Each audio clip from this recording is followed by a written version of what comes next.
Programi i Kombeve të Bashkuara për zhvillim në partneritet me ambasadën e Zvicrës dhe Agjencinë Kombëtare të Mbrojtjes Civile ka inauguruar qendrën operacionale të përmirësuar të mbrojtjes civile në Shkodër. Ky projekt i njohur si forcimi i qëndrueshmërisë në Shqipëri, faza 2, ka si qëllim të përmirësojë infrastrukturën dhe pajisjet për stafin e vijës së parë të mbrojtjes civile, duke u siguruar atyre uniforma profesionale dhe mjete moderne.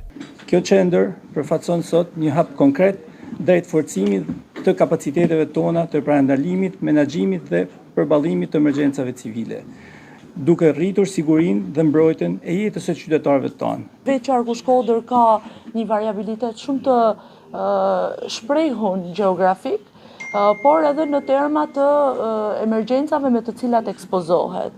Në këtë kontekst, ky projekt përfaqëson një hap shumë të rëndësishëm që ne të krijojmë atë përgjigjen e duhur me të njëjtën dinamik ndaj këtyre ndryshimeve me cilat ne përballemi çdo vit më shumë. Qendra operacionale që do të jetë në 5 bashki të qarkut do shërbejë si pika kyçe koordinimi para, gjatë dhe pas emergjencave, duke u mundësuar një reagim më efikas dhe të shpejtë ndaj situatave të krizës.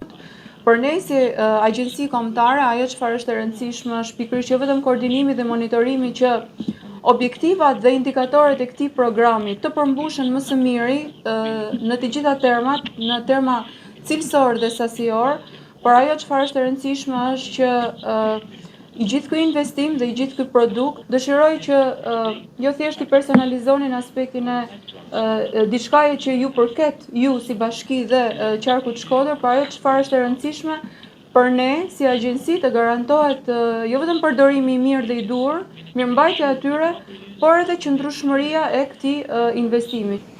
Ne do ta quajmë emergjencë civile edhe një segment rrugor që duhet bë, që të lidhë familjet me rrugët nacionale, lagjet, fshatrat, në mënyrë që aty të shkojë ambulanca, të shkojë mjetet e zjarrfikseve dhe komunikimi të jetë nuk ka luks, sepse këtë problematik kena has në bashkinë e Puks, që njerëzit për me qu smurin në spital duhet me esë edhe një orë me barela në kam. Gjatë ceremonisë e inaugurimit, zëvendës ambasadori i Zvicrës në vendin tonë, Arnold Philip, theksoi se kjo qendër operacionale është thelbësore për forcimin e qëndrueshmërisë ndaj katastrofave natyrore. Kjo do të jetë qendra juaj operacionale, le të themi syri juaj në qendër të stuhisë në rast se ndodh një ngjarje apo krizë. Dhe një nga gjërat që duhet të thuhet gjithmonë është se kur ndodh një krizë, duhet të jesh i përgatitur për të papriturën. Siç e përmendët dhe ju, këtu përballeni me një territor të larmishëm. Në këtë kuptim, gjithmonë do të ketë elemente të paparashikuara në rast krizash. Por ajo që ndihmon të reagoni dhe të përballeni në momente të tilla janë struktura si kjo. Ky investim i rëndësishëm shënon një hap të madh përpara në përballimin e sfidave klimatike dhe forcimin e sigurisë për qytetarët e qarkut Shkodër.